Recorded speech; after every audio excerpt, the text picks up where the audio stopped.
courage to raise their hand and point out at Stanford was an assertion is you have a point of view, you have a point of view, you have a point of view.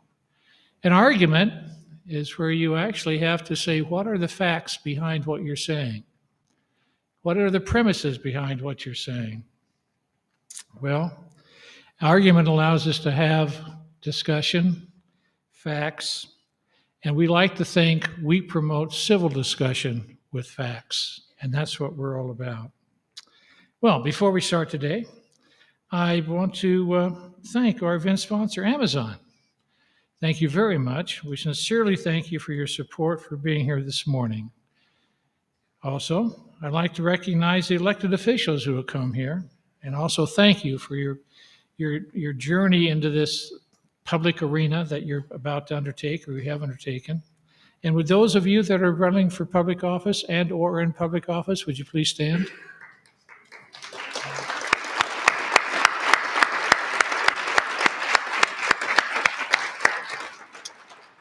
I sincerely thank you for your efforts in taking the risk to be involved in the service to our state and our communities. We're grateful you're here, and we know it takes a lot of time. That's how democracy works. Thank you. Before we get to the program today, I want to take a few minutes to talk about the legislative session, what happened from our perspective. There were more than 600 bills introduced this year. 600 bills in 120 days. I have no idea how in the world you handle 600 bills, and I don't even know how somebody could read 600 bills and be responsible in voting. But that's another discussion, another one of the eggs in the economy later on. At CSI, we're focused on the issues that threaten and impact our economy most: taxes, fees, crime, affordable housing, unemployment insurance, healthcare, greenhouse emission goals, para, one of my favorite, and more. I encourage you to visit our website and review our recent studies. I think you'll find that what we're trying to do is say, hey, what is happening in these particular issues? Do you understand the magnitude of them? And then let you decide, along with other elected representatives, what does that mean that we need to do, if anything, at the legislature or in the public policy arena? If you take a look at the brochures on your table, there's a synopsis of the research and analysis that we've conducted at CSI. Take one. Share it with your colleagues and friends. Help us communicate as best as we possibly can throughout the community the research so everybody can be better informed on public issues that, in my mind, are incredibly important for this state to thrive. Now, there's good news. There were some victories. Now, we measure victories by the fact that we had a chance to have our reports read by some of the people that were in the legislature. That helps. And also that the public, in essence, took the reports and said, hey, what about these facts and figures, and what are we going to do about it? So when you take those victories, what I'm very proud of and I'm passionate about, as you all may know, is para. On this issue, I want to thank Representative Byrd. She stepped out in front of her colleagues, got involved in a committee this summer, took a lot of time on her part this summer, and others here got involved. And those that were involved in para in that subcommittee, would you kind of raise your hand? We got two. The chair is here. Well, there's three of us here. Okay. And I'd like to thank for your involvement, because under her leadership, the Intercommittee on Pension Reform reached a consensus, and the General Assembly, bipartisan, passed a proposal to rescue para and protect the taxpayers from a growing liability. Well, that's a bit of an overstatement. We helped the issue. We still got more work to do, if I understand where we are. But we're on a good road to recovery. We also made some crime fixes and achieved progress towards funding the Unemployment Insurance Trust Fund. I really want to congratulate our CSI group in working hard on the Unemployment Insurance Trust Fund. I think the information that they put forward helped the legislature understand even better and come up with a compromise. I may be taking too much credit for you all, but that's my feeling, and I'll let other people chime in if it's appropriate. Overall, there were victories, but nothing is perfect, nothing is bold, and nothing is long-term. But, we've made some progress. As we look for the next 6 months and beyond, we know that the rising costs are putting pressure on Coloradoans. Families are facing tough choices with their budgets. We just pointed out that inflation has cost the average Coloradoan $5,600, Stephen? 5,000 something. The inflation has cost the average Coloradoan recently. Businesses are feeling the pinch. I dare you to try to hire staff today and fill positions. Inflation's taking its toll. The repercussions are vibrating across the entire economy. That brings us to the topic this morning. We have an affordability crisis. This crisis has been driven some by policy decisions. If we had said it once, we'll say it many more times. Policy matters. Facts matter. Data matters. To help kickstart the conversation, it's my pleasure to introduce the CSI Vice President of Policy and Research, Chris Brown. Chris, please go forward.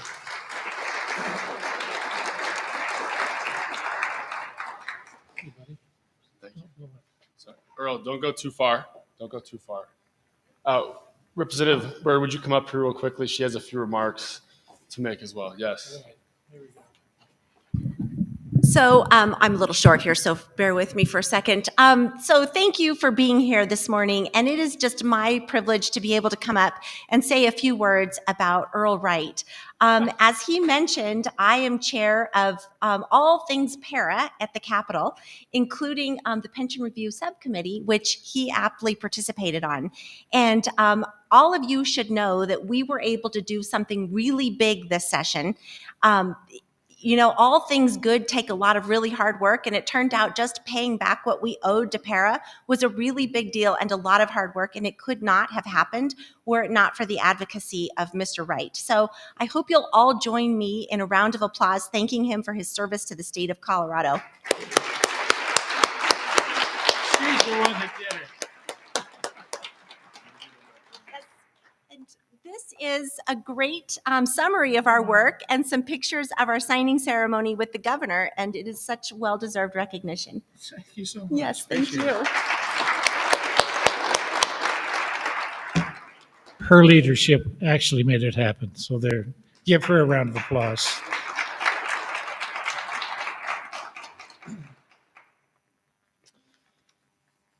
All right, on to the fun stuff, inflation. Just kidding. Well, thank you.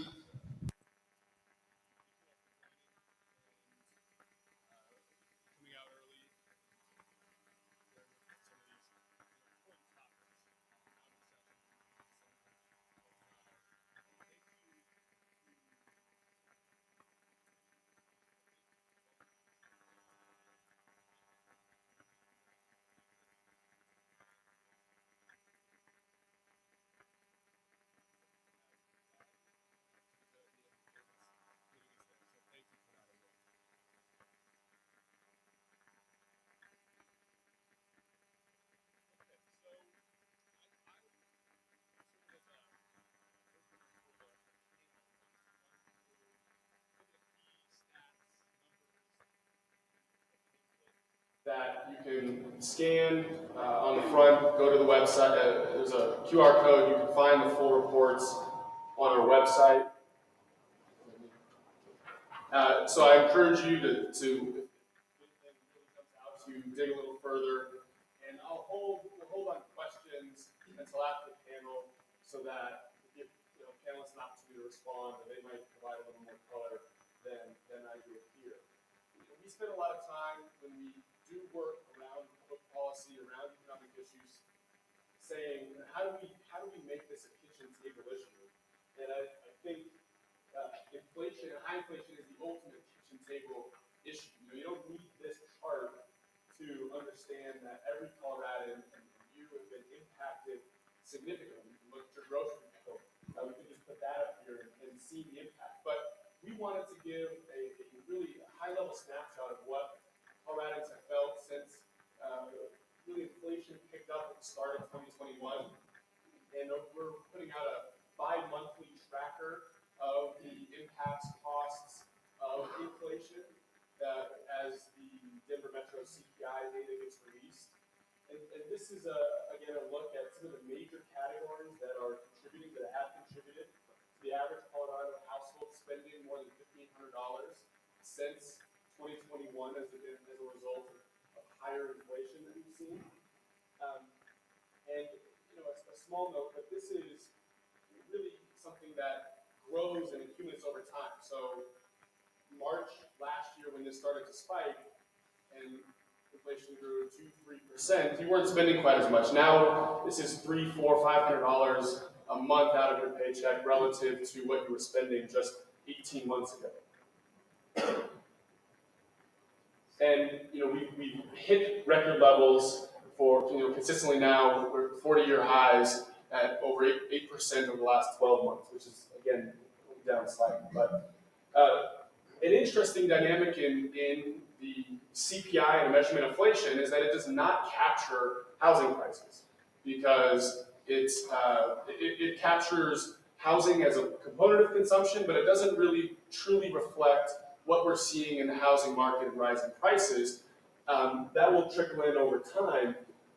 Really borrowed from our Director of Policy and Research from CSI Arizona, one of our economists leading our work in CSI Arizona, developed this idea of putting together what was termed the Homebuyer Misery Index. And this is something that we just released in a report today, but we'll continue to update quarterly, looking at housing affordability, that paints a picture of not just home prices, but the actual cost to home buyers when you combine interest rates, mortgage rates.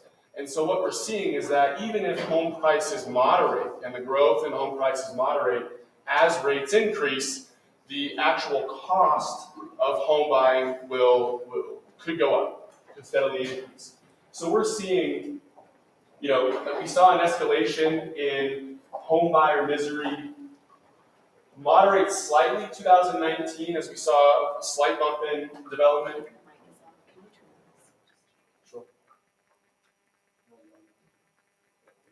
Is that better? Is this on? Hello? There we go. Okay. Sorry about that. I can hear myself just fine, so my apologies.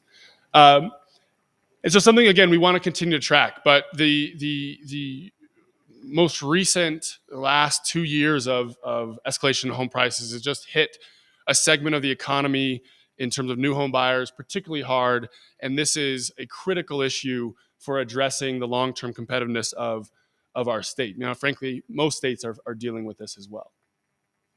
Another area that we've looked at is the impact of and the outcomes of our legislative session, our state legislative sessions.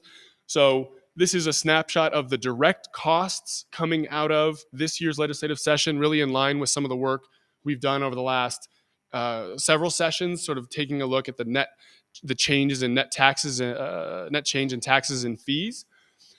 This shows that, and this is again just a snapshot of the direct costs over the next 2 years. There will be a total reduction in taxes of about a little over $1 billion. The net change, pending a ballot measure this fall to increase tax and spending by about $150 million, the net change is about $830 million in reductions from the baseline in terms of new taxes and fees. A few interesting points as part of this are that 400 million of those reductions really are offsetting what would have been future TABOR refunds. So they reduced the general fund revenue that would have been subject to TABOR, thereby lowering the projections and essentially what would have been refunded through the TABOR mechanism. So about half of the net change.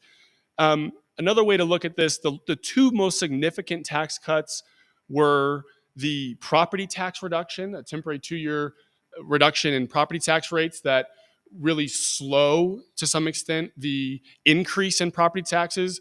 Many of us, or all of us, will face, those that own and pay property taxes, as a result of the rising price and rising value.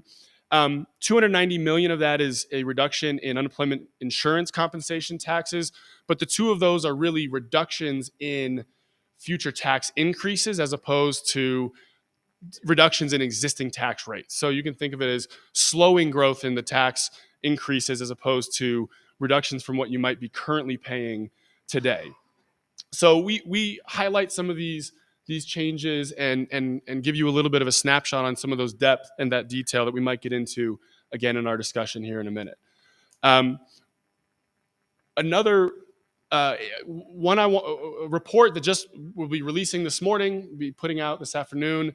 Evelyn Lim, our Mike A. Loprino Free Enterprise Fellow, will be part of the panel discussion discussing some of this, but I wanted to highlight this here today, or in my opening remarks. It's not part of the pamphlet, although it touches on both the question of affordability and the outcomes of legislation, specifically the indirect cost, the long-term indirect costs. And so we'll let her, really dive into some of the details, but it's a really critical look at the connection between state policy as it relates to changes in our energy infrastructure through codes, changes, and potential long-term pushes for electrifying existing infrastructure, and the question of the critical issue of housing affordability.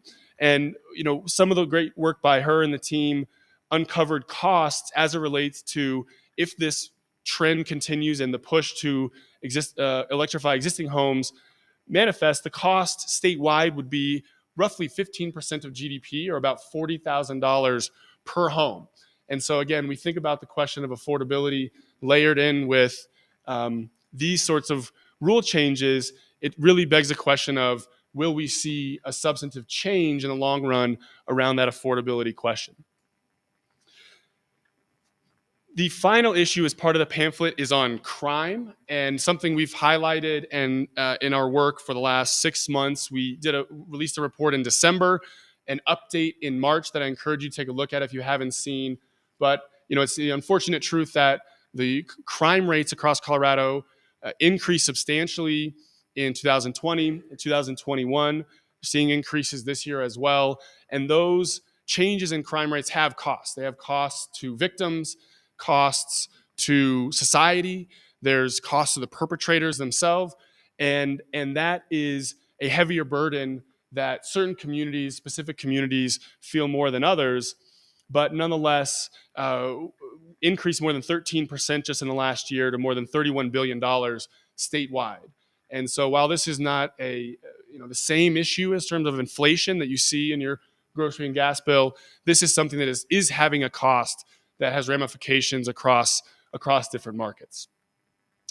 So with that, I'd like to turn now and welcome the panel. And if might as well have everyone on the panel come up and join, and then I will introduce you as you sit there and be admired. So first on the panel, Dr. Stephen Byers is CSI's senior economist. Stephen joined CSI February of this year. Before Stephen graduated Colorado State University with his PhD, he worked in, as I understand, top secret projects as an engineer with Martin Marietta. Myself and our team are still trying to get the details on exactly what that entailed. He still won't tell us. But he spent 23 years as an economist, roles with the SEC, the Public Accounting Oversight Board, and other federal agencies out of Washington, D.C., and produced award-winning research, economic impact analysis with the Trade Policy Work Coalition for a Prosperous America. And he just reminded me yesterday that he used to have an 8.7 golf handicap, but that has gone downhill since he started as well. Evelyn Lim is the current Mike A. Loprino 2022 Free Enterprise Fellow. She joined us in the spring as well, talking about her first project as part of this fellowship. You may have seen Evelyn in past events, her work with her co-fellow Peter Lafari working on housing last year. Evelyn has held multiple roles both in Colorado with groups like Colorado Concern and nationally, including as the Director of Transportation Security Policy at the White House from 2005-2007, and most recently as the Region 8 HUD Administrator under Secretary Ben Carson. She is a wealth of information. We're very glad to have her on the team. State Representative Shannon Byrd was elected to District 35 in Adams County in 2018, reelected in 2020, and as I understand, is a candidate running in District 29 as part of the redistricting and whatnot that I will have no details for you on, but I'm sure she will be able to describe. You heard about her important work with PARA, but Representative Byrd has been really a thought leader on a range of issues impacting business, housing, and many other topics, serving as the chair of the House Finance Committee. And I read in your bio that you are a CU graduate. You have an MBA and MS Finance from CU Denver while working full-time, and a law degree from DU. So I think it's no surprise you are a thought leader on these topics. Luigi Del Puerto is the managing editor with Colorado Politics and will be moderating the panel.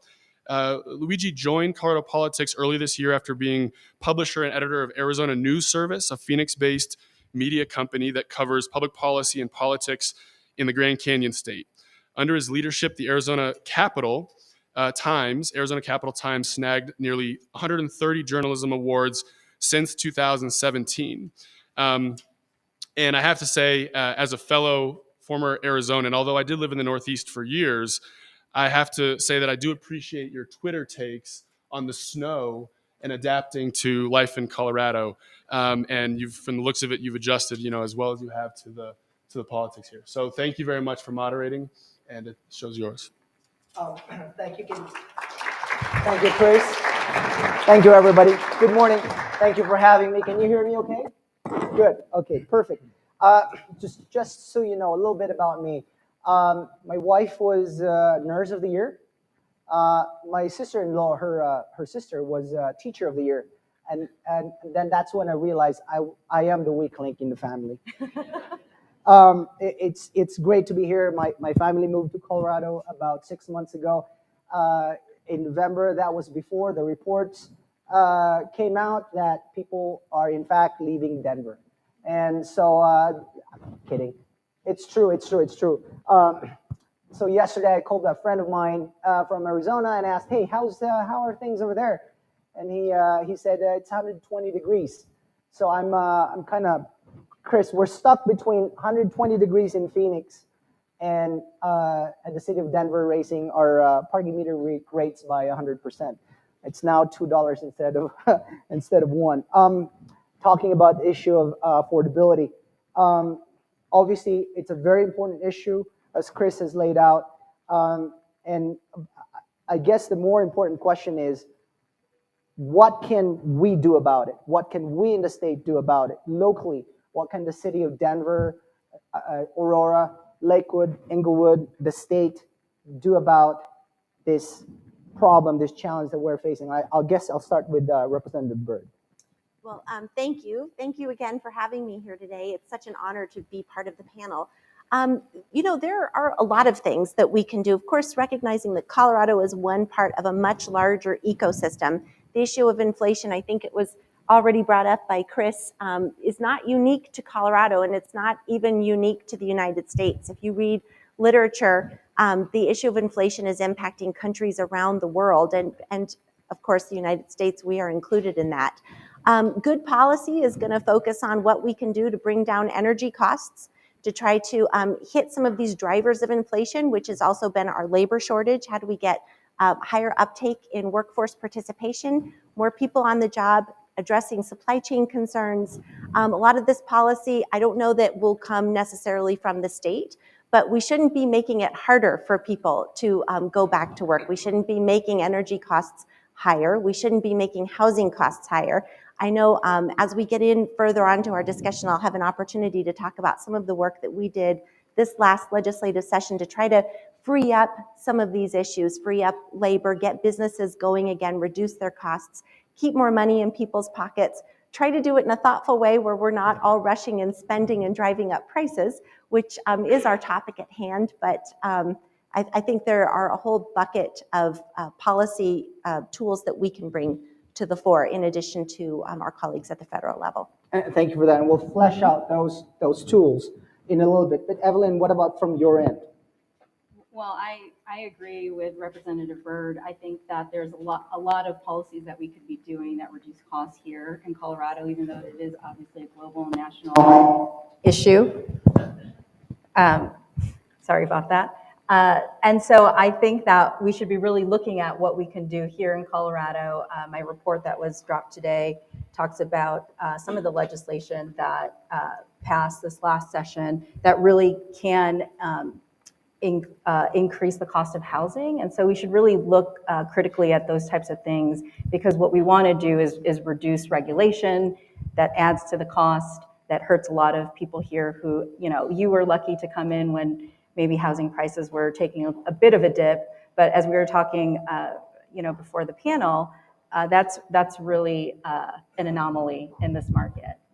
Again, just to clarify that one, we bought our home. A realtor told us at a time when there was more inventory than people looking for homes, and so we got our home at a price that we could afford. And our realtor, quite frankly, said that's never happened in the last 3 years here, and so we got pretty lucky that way. Stephen, what about you, sir? Well, it's an interesting time to be alive because we've experienced this, the pandemic that created huge supply chain disruptions. But at the same time, we had extraordinary monetary policy that made money very cheap. And the net result, combined with really extraordinary fiscal measures at the federal level, was we had more dollars chasing the same amount or fewer goods. And whenever you have that, you get inflation. So that any of our elected officials are surprised we have inflation, I'm surprised to hear that, because it's common sense that that's going to happen. Can legislatures and elected officials bring down costs? Indirectly, they can. I guess one good example is if they're worried about the price of energy, why have we been attacking the energy sector so heavily, particularly here in Colorado? So if they're going to really address these issues, they need to look and see what impact they've had on inflation in particular and do something about that. And just so I understand this one, what you're really saying, and correct me if I'm wrong, is that the country has ramped up spending in the last 2 years or so. There's a lot of money that's being spent, and if that's the case, naturally the prices of goods are going to go up. That's what you're saying. Yeah, it's more dollars chasing the same amount or fewer goods, so prices go up. Chris, the same question to you, sir. Well, maybe not to repeat what was been said on the panel. I think I wouldn't be doing this work if I didn't think that state and local policy had an impact. But I also look at it from the standpoint that this is a national phenomenon. This isn't a national phenomenon. There are real constraints that Colorado by itself can't directly overcome, but I think it's important to understand they can make it worse. And I think policy can make the situation worse. And I guess we went through and looked at the direct costs of this legislative session. It was a big departure from the last several years that we've seen both at the ballot and at the legislature in terms of changes to policy, changes in taxes and fees. So there was a definite recognition that legislature has some ability to moderate this and not make that worse. But I think the jury may still be out on some of the long-term indirect costs. Let's dig into that just a little bit. You mentioned there are things that we, quite frankly, can't control. Nothing we can do about them at the state level or the local level. Can you cite one or two of those things? Well, I mean,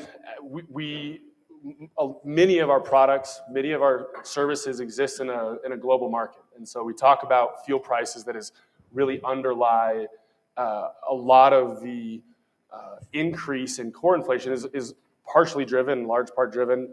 Someone here you may fact check me here, senior economist, but is driven by higher commodity prices in oil and gas, and that has faced massive disruption in globally. And so Colorado, has some ability to moderate that, and I think has some ability to offset some of that partially. But these are global markets, global commodity prices that ultimately are largely out of the state's control. Just really quickly, you're running in a different district, correct? As a result of redistricting? It's a different district number, but at least half of the same district, yeah. yes. Do you have a primary? No, So you're set then? for now, yes. Okay, good. All right, okay. Stephen, let me ask you, to what extent do you think is growth and migration to the state driving the costs higher here. And I mentioned that because there was a report that I noted earlier that people are in fact migrating out of Denver instead of migrating into Denver. Correct me if I'm wrong, that's fairly new, right? It's a fairly new phenomenon. Yeah, it is a new phenomenon. People are responding to the fact that if they don't have a well-paying job, particularly you're just out of college, you simply can't afford to pay rent, buy a car, and be able to go downtown and party after the Avs game, I guess. But the housing prices started rising in response about 7-8 years ago to this huge influx of people that were moving to Colorado. And at the time, we already had a housing shortage. And over that time, even though population has continued to increase, we haven't built enough housing to offset that increased demand.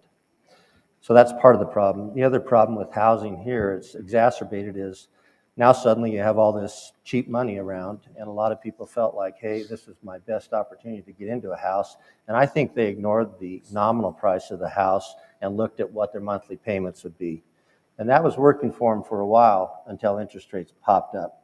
Now, they can't make the monthly payment on a house that normally they probably wouldn't have gone after. So it makes complete sense that they're looking for places that are more affordable, because a home still in America is one of our primary ways of gaining equity. When you say nominal price of the home, can you flesh that out? What does that mean exactly? The menu price, the listed price on the house. Let me go to Representative Byrd. The major theme of this session, and we heard it from the governor, in fact, every politician in the state basically promised we're going to save Coloradans money, right? That was the main theme of the session. We heard it everywhere. Of course, as I said, there's the city of Denver, different issue. But Representative Byrd, when you look at the work that you've done this year, would you say that you fulfilled that promise to save Coloradans money? And if you can break that down for us, what does that mean exactly? Sure. So I would say on the whole, we did.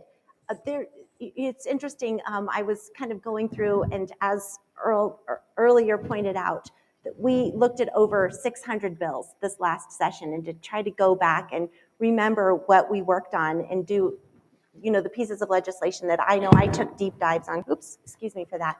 But on the whole, I think we did. It's always a balance in our state, right? You're trying to put more money back in people's pockets, get the economy going back again after we had just suffered a pandemic. And one of these goals to try to get people feeling more secure and active in the economy again was putting more money in people's pockets. So we did a lot of good work. I think you saw some data that Chris put up as well, eliminating feminine hygiene product taxes. That puts more money in people's pockets. Also allowing seniors to deduct Social Security income from state income taxes. That's another way we were able to put money back in people's pockets. They're reducing assessment rates on commercial property. That helps businesses keep more money in their pockets. A lot of targeted income tax deductions that we did for families, individual filers, and businesses. Also work to exempt business personal property tax. So on the whole, I say there were larger efforts that were made, a lot of other smaller targeted efforts that might be meaningful to smaller groups throughout the state. But I say as a whole, yes, we did. Again, though, it's balanced. There are other things where there is necessary investment that needs to be made in our economy, and there are going to be long-term costs associated with that as well. I don't, I was thinking I wouldn't ask you a political question, but it is an election year and you don't have a primary. So I think I can ask you this question. One of the things that I think you've heard from critics, for example, of some of the measures that you've passed is the fact that, from their point of view, many of these measures are temporary in nature. They last for 1 to 2 years.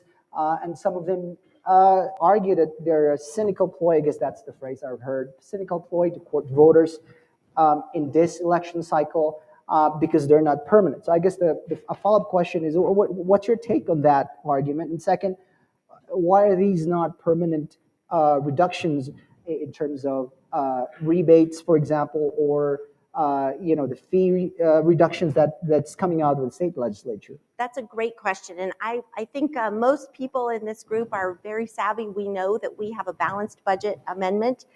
We can only spend in any year what we have in our pockets. And this year we had extraordinary money come from the federal government, one-time dollars that had to be pushed out. So there were waivers of filing fees. Some of these dollars, filing fees, other targeted fee reductions, and I have my list of 100 ways that we cut and cut fees here and did some targeted income tax reductions that were funded by some of these one-time dollars that we received from the federal government. Those, just by definition, are one-time expenditures. Also, because our economy and revenues coming into the state, it's volatile from year to year.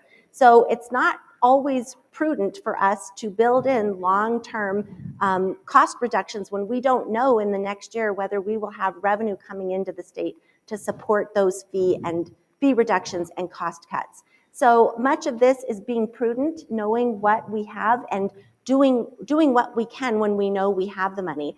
The other, I know that there was criticism that the governor brought on by advancing TABOR refunds and making those happen earlier. That was done, I don't know that the messaging around that maybe conveyed what the full intent was, but I will say, I know that today, we know $1 received today is much better than $1 received next year. So advancing TABOR refunds out to people a year ahead of time definitely helps people. And in this age when we're spending more money just for basic goods and services, those dollars will benefit people more today rather than next year. And I'm going to go to Evelyn just in a second, but I want to get Stephen's take on Representative Byrd. What point that advancing TABOR refund now helps Coloradans today vis-a-vis in a year or so? Well, sure. The net present value of $1 today is greater than it is getting it a year from now, so that makes sense. I do wonder, do you get the same amount of money today in terms of the dollar amount that you would have gotten for your TABOR refund? So if I was due $400 next year for my TABOR refund, am I getting $400 today or am I getting some other number? Do you know? If my TABOR refund was supposed to be $400 because of the amount of taxes I paid in, et cetera, would I get $400 as it's pushed forward to me today, or do I get it less? Do I get $200 instead of $400? Or?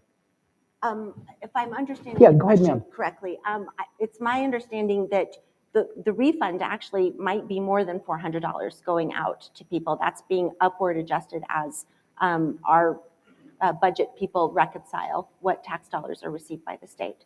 So you're probably getting more. I think it's closer to $600 now. Evelyn, I want to go to you. So you just releasing a report today highlighting several recent reforms and their long-term effects on housing. Summarize to us the main points of the report. Sure, and I just want to say at the top that Representative Byrd has been really balanced in the areas that I work in, which is housing. She's been a great partner to us and working on a lot of things that the state legislature has done. I think there's good and bad. They passed an innovative housing fund, which was similar to one of the recommendations that Peter Lafari and I had done in our fellowship report last year. And I think just going back to the influx of federal dollars in the state, for federal money, if you don't use it, you lose it. And so I think one of the important things that the state should be doing is looking at how to really pinpoint those dollars into ways that are effective and are meaningful for some of the issues that we have here in Colorado, one of which is housing. So I would say that there's good and bad with that. The money's there. If you don't use it, it goes back. And so that's always a challenge. My report today that was just released was on one of the bills that was passed this last session, which was on energy codes. And I think I'll just do a plug for it. I hope you all read it. It builds on my report of last quarter, which was on energy in general in the state, and how really those energy codes can impact the cost of building. And so in our report, and we saw this in the Marshall Fire, those communities that were impacted who had already implemented the same code that the legislator was talking about, which is the 2021 IECC, plus additional green codes, and the cost to implement those codes was anywhere from $6,000 to $22,000 per home. And so what we saw in the Marshall Fire was that people couldn't afford to build based on that added cost. So the city council basically said, we're not going to implement that for these new homes. The legislature, just days after, passed the same energy code with exemptions for disaster victims. But what we're seeing is that really that will add to the cost generally to build. And what we don't need, and the governor has even said this, is that we don't need to add additional costs to build when we're at such a deficit. So I think we really need to look at it. Those energy codes are really just paving the way for electrification in our state, which our utilities are not ready for. I think it should be a choice for consumers to choose what they want for their homes. But also, these mandates are just going to add when right now we just need to build. And I think what you're talking about, I think everybody's aware, Louisville had this ordinance that had their, their green energy code, and their own city estimates put the amount of complying with the code at about $20,000. And so the town decided we're not going to impose this one on the Marshall Fire victims.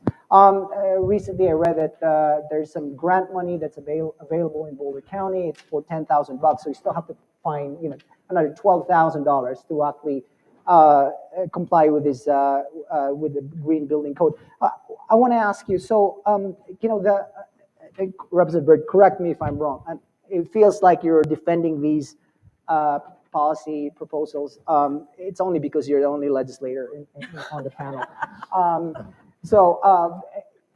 Correct me if I'm wrong. The whole idea is that if we transition toward more efficient energy systems, that in the long term, it's going to save us money, and it's going to transition our use of energy from, fossil fuel, for example, to more quote unquote cleaner energy.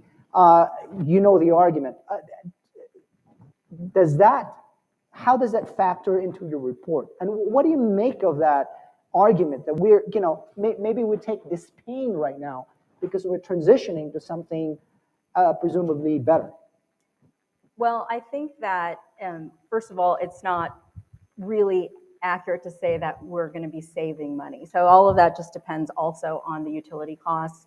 The utilities have to invest in order to update their infrastructure, in order to, go to this new renewable future. And so those are costs that are passed on to the ratepayer. So we have to look at those. I also think that if we are, truly going to get there, that technology is only going to help us later on. So, there are things like heat pumps that you want to install in your house. Well, those aren't necessarily readily available here for the cold weather. And so when those come to market and we see good things happening, the more they're on the market, the cheaper it'll be for the consumer. And so I think, we just have to take a balanced view at all of this. And really, when we're at this point where we have such high inflation, where the consumer is just so pressed for all of these costs, do we really need to add to more on top of it? And I want to ask Stephen and Kristen a little bit, but you were nodding your head. You want to weigh in on what Evelyn said? Yes, and just for the record, I know you had mentioned maybe I'm defending some of the policies. I actually agree with what Evelyn had said. We need a much more balanced, nuanced approach to this. There is a big push to standardize building codes throughout the state of Colorado, that for lots of reasons. And there are people on all sides of this argument that support that push for different reasons. Cities don't like that because we like local control. I say that as a we because I formerly served as a member of my city council, and we defended local control like nobody's business. That was really important to us to be able to define the quality and the character of our communities. That said, however, that's a non-uniform building code drives up building costs throughout the state. So there's pluses and minuses to that. Where I think we run into some trouble, though, is where we try to leverage a uniform building code to advance a specific policy, which is a shift in how we use energy and the types and sources of energy that we consume in our state. What I'm hopeful for in our state, and I agree, as I said, with what Evelyn had said, that as there is a push that we are more nuanced in our policy, that there's more education so that people are deciding what's right for them, that it's not so much a mandate. People are choosing to do this more rather than being forced to do it. Also, that to the extent that we're putting more of our homes and our appliances, our cars, everything that requires energy, to the extent that we are building demand for energy off of the grid, we need to pair that with our ability for the grid to provide the energy in a stable way. We don't want to be like Texas. And Texas has lots of good things about it, but we know that during a terrible snowstorm, their grid wasn't able to provide the energy that the citizens of their state needed. And that's a public health, safety, and welfare issue. So we need to be thinking about that now. Especially with summer coming on board. I know I cited a winter example for Texas, but summer there's huge demand on a grid. So we need to pair any change we make to sources of energy to our grid's capacity to address that. And I know that's the policy I'm advocating for as well. And thank you. And if you note that snowstorm that happened about 2 years ago, right? 2 years ago in Texas, I think you're all going to be paying about $600 million at least as a result of that winter snap. Is that right? Yep, about at least $600 million bucks. That's a lot of money. Stephen, the constant headline has been surging home prices, and the question is how affordable are Colorado homes today? The question is, if the home price growth is outpacing inflation by that much, what is causing it to run so high? Well, we've already mentioned that there's increased demand and a lot of cheap money floating around, but this inflation has also increased the cost of a home, because if you look at any data on the cost of the building materials and the labor that goes into just constructing the home, that's an additional layer of inflation that has to be figured into this. When you say that lots of money floating around, you mean money from California, right? All the Californians moving over and buying. Well, that's an interesting thing too, is there are a lot of people. I have a friend who's a realtor here in town, been doing it for quite some time, and he and I were building some houses down in Wash Park, and we built this house that we listed for like $1.3 million. And I'm sitting across the table at the closing from this 23-year-old girl. Well, her husband wasn't there. Well, his folks just gave them the money to buy the house. So I'm sorry, you say that 22-year-old girl, the parents. She was 22 or 23, and the parents, gave them money? I didn't ask her, excuse me, what do you do for a living, to afford this? But I overheard the conversation a bit, and it was either her or his parents just gave them the money to get them started. And I think there are a lot of people who have sold their homes in these places that have historically had higher prices. They cashed out, and so they're not affected by the cost of financing. How do we find parents like that? My dad always told me that I have a trust fund. It's very trusty. It's not funded. I don't even know what to say to that. And I'm a reporter, I like stories. The misery. Go ahead. You mind if I? So on that point, not to add, not that I have a $1.3 million loan from my parents either, but no, the question about on housing and what's driving this, and you asked earlier, to what extent is this really driven by just growth, the acceleration in growth and influx of people? I think when it comes to housing, when it comes to most market fundamentals, you're going to see demand, and you can't. Demand is driven by consumer preference, by choices. What we're facing is really constrained market. It's really a supply constraint more than the influx of people. And I guess I'll plug a report we'll have coming out next week. We've put out these estimates of supply, undersupply. We've said this is how much the housing deficit. Last year with Evelyn, we estimated it to be about 175,000 housing units. Re-estimated it with some updated numbers from Census and Second Homes. That now puts that number at about 195,000 units. Deficit here in Colorado. The state, as part of a transformational task force, estimated that number to be more than 225,000 units short. And what I'll plug is for the local, elected officials here,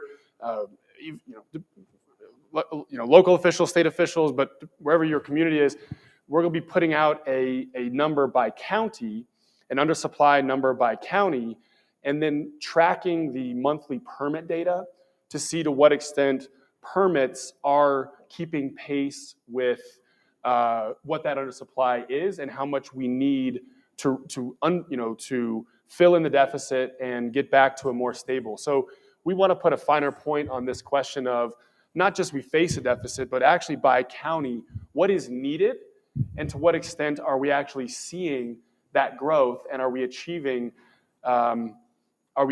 what in fact is needed? And I think putting a sharper point on that, updating it quarterly, hopefully, is something that's useful in your community to say, look, this is a pinpoint on the problem, and are we actually making a difference? Stephen, go ahead. Well, to add on to this is when we took this to the county level rather than just looking at the housing supply over the whole state, it was interesting the number of counties that had surplus of housing when you first looked at it. For instance, Summit County had a surplus of housing. You're like, well, how can Summit County. I'm from Arizona. Where is Summit County? How far away from Denver? Lake Dillon, 70 miles? Mountain. It's in the mountains. Resort. Okay. So I look at this and I go, well, how could house prices be so high in Summit County? It's not that nice there, And I found some research that defined certain counties. The National Association of Realtors put it out, defined certain counties in Colorado that were what they called vacation counties. And I also had data associated with that estimated the amount of second homes that were in those counties. So when I took out the second homes, suddenly I went, oh, not all these extra homes are available for people to purchase or to be able to rent long-term, because many of them are set aside for, I'm going to come out for 2 weeks to ski, or they're short-term rentals. So that explained the situation. And I know that that's probably an issue with some legislators about what's happening in mountain towns, or maybe it's a local issue. So hopefully our reporting on this will put a spotlight on that issue. Evelyn, go ahead. Yeah. Well, I just want to add that I think when we look at building in Colorado, we need to look at whether we're building the right type of housing and in the right location. So not vacation homes. well, I think vacation homes are going to be built, and we as a state don't necessarily want to constrict people from coming to our state. But I think that, we haven't been building enough kind of entry-level homes, particularly in the Front Range. And those are the types of things that we need to really look at. So it's not just building, it's really what are we building and where. Stephen, go ahead, sir. Well, we did a study on, you guys remember there was some talk about putting rent control on mobile homes up in Boulder, to try and stem the inflation.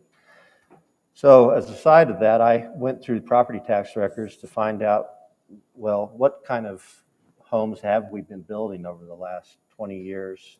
And I don't remember the number exactly, maybe you do, but the one sector of homes that stood out by miles was single-family homes. So it was real representative, showing that, yeah, we're building a lot of single-family homes, but we're not building, even though you may think it's the case, we're not building as many, condos, townhouse communities, and so forth that have a denser footprint. So we're not building enough multifamily homes. We're building single-family residences is what's happening. And I think since you're plugging your reports, I just want to plug a report too. The Denver Gazette had a story a couple days ago about building permitting in the city of Denver, my favorite city, as you now can tell. I also live in Denver, and it's an eye opener to me, at least, to learn that that we're not permitting. The process is so delayed, so bogged down that I think the headline captures it. It's a permitting purgatory is what's happening, and it kind of amplifies the housing challenges that we now see. Representative Byrd, I want to ask you, because in this session, correct me if I'm wrong, we put a lot of money into housing. There's hundreds of millions of dollars that we've allocated, a lot of them federal funding into housing. But talk to us about what you've done on that front.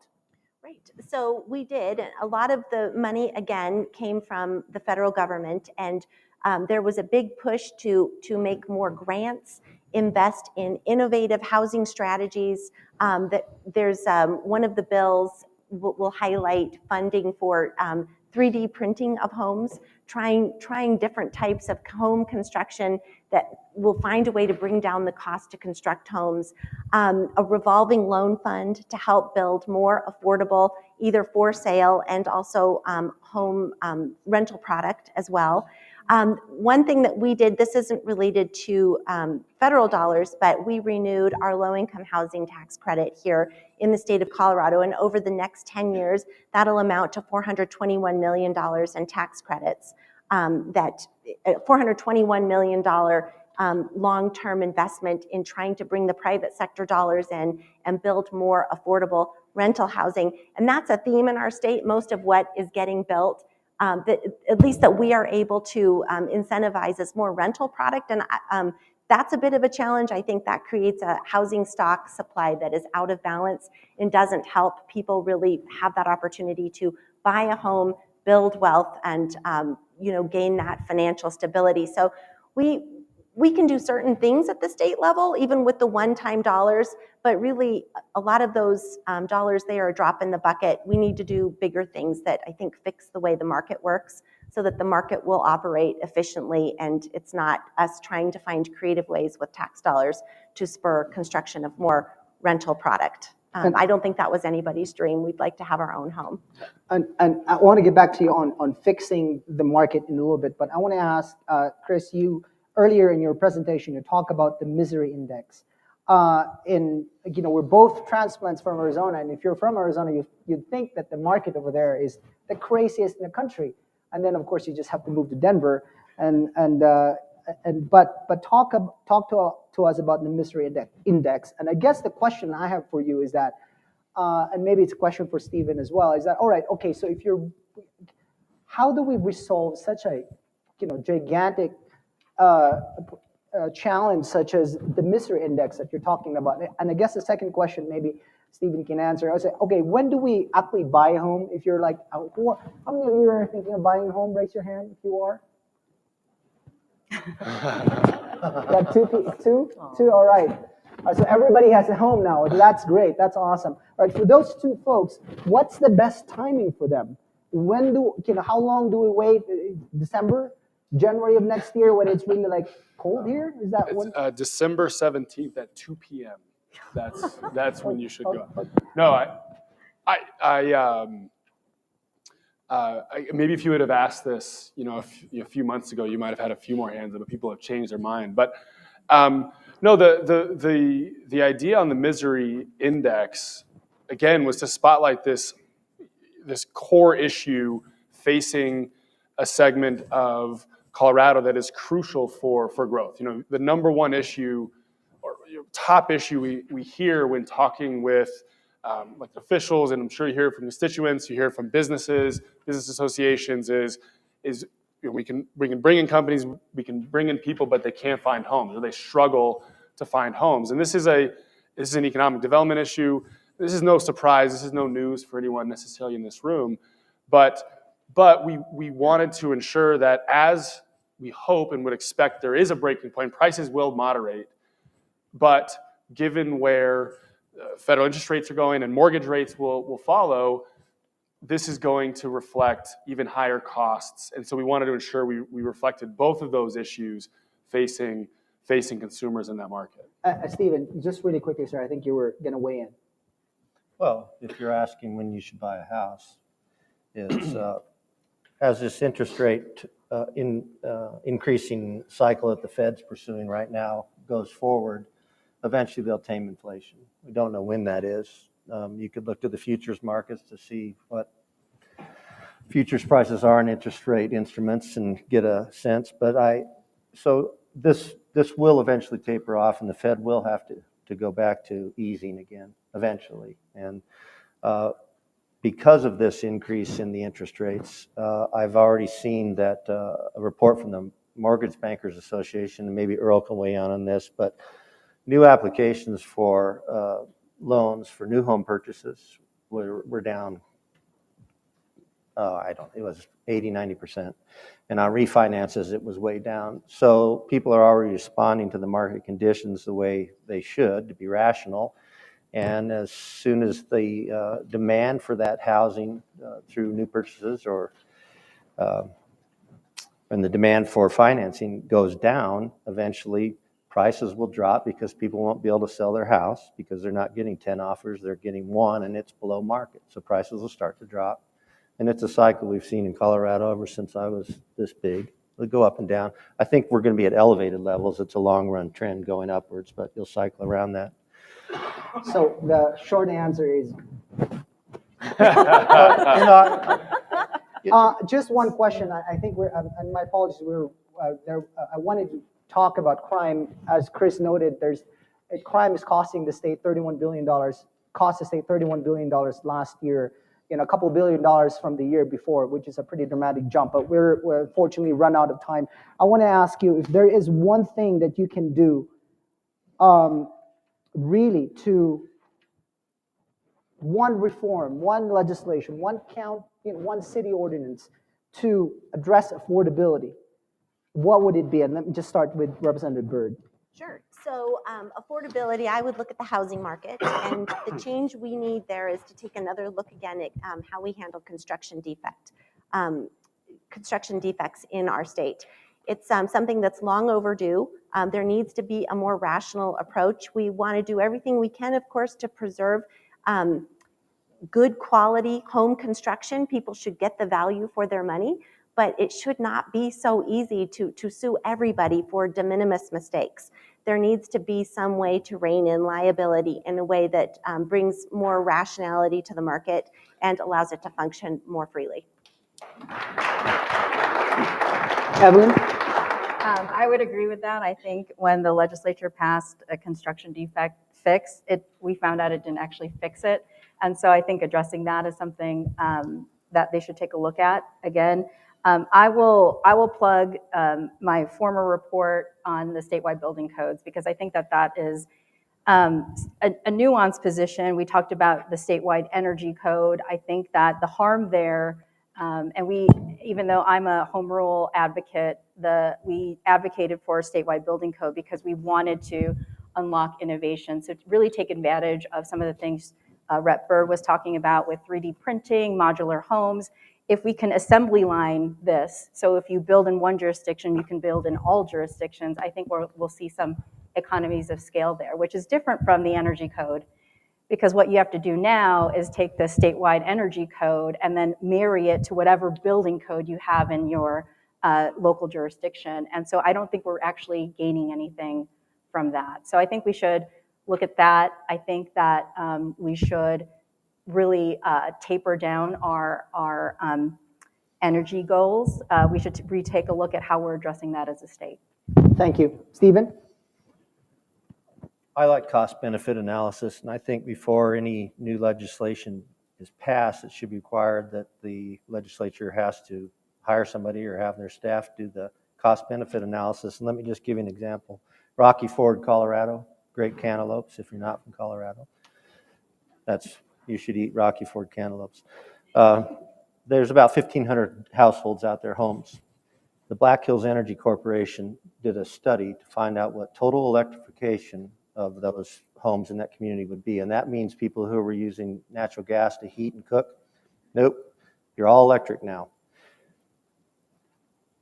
the per unit cost range was between $32,000 and $37,000 a house.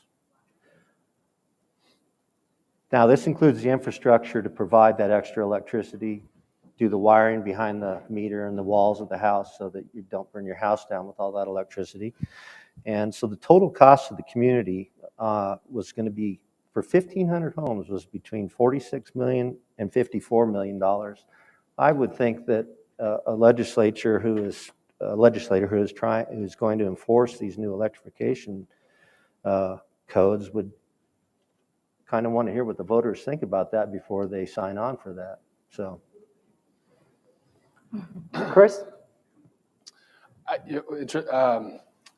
I thought I had an answer, but I'm gonna change it up a little bit because I think housing is I think housing is critical. But one thing we haven't actually talked about today, something that's been front of mind for me and our team for the last 2 years is actually in the healthcare space.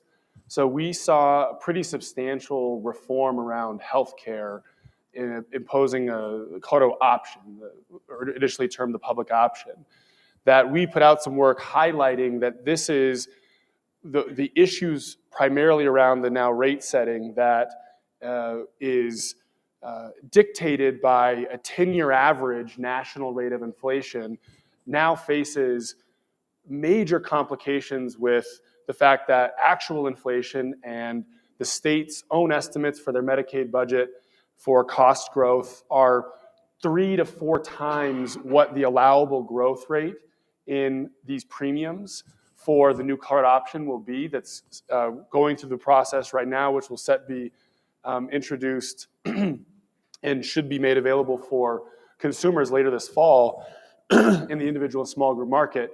But I would focus on healthcare after we resolve housing. But I would resolve a lot of the competitiveness issues we face in our healthcare space and really examine a lot of the recent reforms that impose price controls on a market as opposed to improving the underlying competitiveness. Excuse me.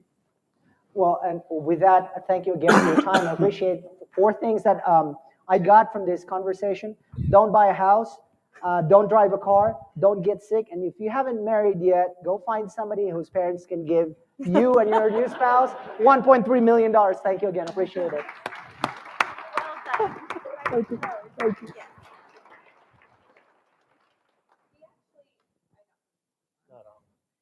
We have a few minutes for questions from the audience. Alexa is in the back. If you have a question, just raise your hand and she'll come grab you. Rarely need a microphone, but when I do, it doesn't work. The question that I have is, we looked at what crime costs. The question that I have is, how does regulation affect I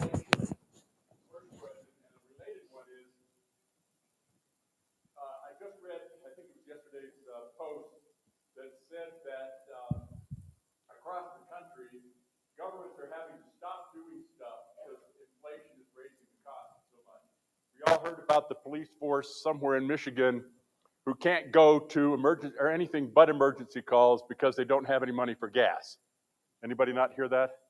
Okay.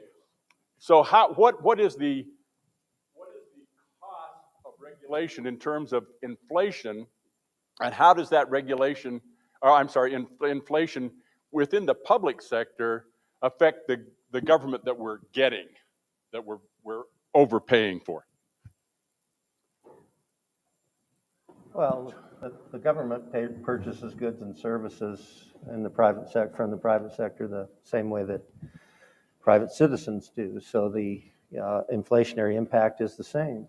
They have the same amount of dollars, but it costs more to provide the services and any goods they offer, so they can only offer fewer services and fewer goods. My question was really about here in Colorado as opposed to just the narrative. Is there anything that we know of that's being impacted by inflation here in our state? Well, for a really tough, complicated question like that, I think we have Representative Byrd. Oh, sure. I'll just point out wages, right? So Yeah, this wages. is something that we're seeing at the state level, and I know local governments are experiencing this as well. Everybody is competing for talent out of the same labor pool. And as we're looking at fewer available workers that are participating in the workforce right now, we're bidding up wages.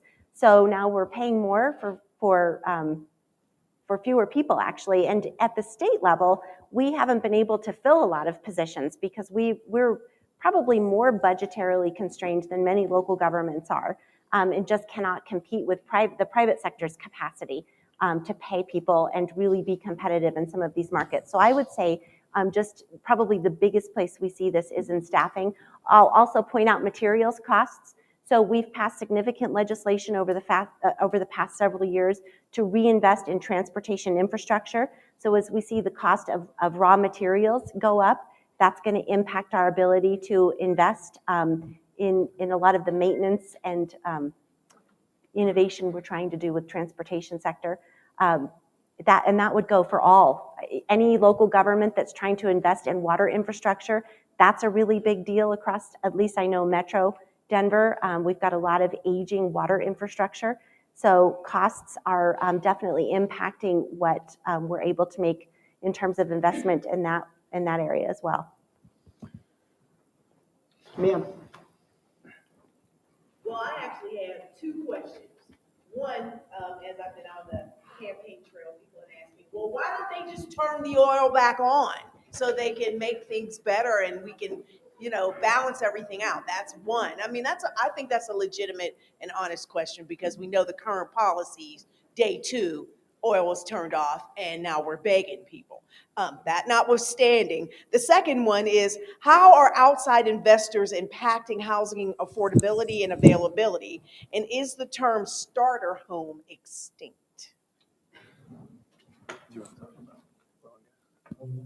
Who wants to take up the first question? Which one do you want me to answer? Take on some you're working on gas. You want me to? No, not yet. Okay. I think I've said all I can say about oil and gas. Okay, all right. In fact, there is some evidence out there that a lot of corporate entities have, matter of fact, I sold a house to a hedge fund. And it closed in a week with no home inspection. So I will tell you that homes being purchased from investment firms and companies that want to get into rentals is a real thing, and it is impacting prices. I'll just mention, and I'll do another plug, because Earl and I did a podcast with Chris Wright from Liberty Oil last month, I guess, and it was a little bit on energy and gas prices. And I think, what you see is that there's reduced investment in oil and gas companies because, the administration has basically said, we want to get rid of it. So now it's like, okay, turn it on. And if you're an investor and you're looking to invest your dollar in a company, I don't know if you would necessarily do it in an oil and gas company that eventually is not going to have work to do. So there's that aspect. I think that there's ramp up costs. You can't just turn on the light switch and oil keeps coming. So I think that there's a lot of that that's impacting gas prices. We just did a study on this, looking at the county by county. The SB 181, the legislation passed a few years ago about gave local governments control over the permitting process for oil and gas exploration. And I think the people who were the proponents behind this bill got exactly what they wanted because they pushed almost all the new production, what there is, out into Weld County, out in the northeast sector. So they got it away from these front range places in Broomfield, Boulder, Larimer County where they wanted it. So it was effective in doing what they wanted. And Weld County doesn't seem to have been very affected by it. Their permitting is up, and so. Do we have room for? Oh yeah, yep. One more question. Go ahead, sir. Good morning. I'm Tim Walsh from Jefferson County. I'm a home builder. So, before you even put a shovel in the ground, it's $60,000 to $120,000 just for development fees, permits. And now we're adding, I think the cost to electrify a home on our own estimates is close to about $60,000. If you're talking net zero, it could be probably 80,000. You know, think about mining all the materials that it takes and the impact on the environment of mining those materials. Put that aside for a second. Where is the economic fairness and where's the individual choice to the consumer when we're saying now you're going to be forced to pay 50, 100,000 more for a home, and by the way, it's going to cost more to operate it because electricity is going to go through the roof because we don't have enough. It's a simple supply and demand equation, and nobody addresses that. There is absolutely no economic fairness to the people living in Weld County, Adams County, that are commuting hundreds of miles every day to work when energy costs are going up. They can't afford a home. You know, and it seems like our state legislature is putting the head in the sand and just thinking that we're going to get, you know, power from the sun. That's not going to happen in our lifetime. Well, You know, here's Excel says only 50% renewables is possible by 2050, not 100% like our governor is telling us by 2040. well, that's another tough question. So, ma'am. I'm the foil today. So I really appreciate that. And I need to go back and reread what we passed, but it is not the mandate that it started off as. So the bill that this gentleman referenced started off as a mandate for uniform building codes that pushed electrification of all new builds. And then not only new builds, but if you were going to pull a permit, say to replace your gas stove, that these building codes would not have allowed you to replace your gas stove or your gas-fired hot water heater. You would have to transition to different technology. So that is not what ultimately passed. There is a push for that, though. So this is a time for people to be talking to legislators, talk to your elected representatives, let them know what your concerns are, because it is true. At the same time, our legislature was considering this bill, which did not pass in its introduced form, the one that you're concerned about. At the end of the day, the Home Builders Association and the Colorado Municipal League moved to a neutral position on the bill. So what eventually wound up passing was something that required more study, bring people to the table to figure out how we're going to do this in the long term. So there's a longer process, which there are many people who don't feel the same about humans' impact on our climate. So I just want to be respectful of that. But many people who do believe that the way we consume energy is changing our environment and not for the better. And that's where the consensus lies in our legislature. And so people are pushing to try to mitigate that so that our impact is less. The built environment is one of those places that emits heavily greenhouse gases. So there was a push to do that, but it needs to be done in a nuanced way that recognizes people's capacity to pay for this. And the ability, again, as I said earlier, of our grid to responsibly provide energy, electricity. So there's lots of balance. It shouldn't be rushed. And it is true, what was initially introduced was something that wasn't recognizing economic realities, even for relatively affluent communities attempting to rebuild after the Marshall Fire. So there's a lot of work to be done there. And I did want to hopefully put your mind a little bit at ease, but there's bigger public dialogue here, and I hope you stay engaged so that we are thoughtful as legislators moving through and pass good policy for our state.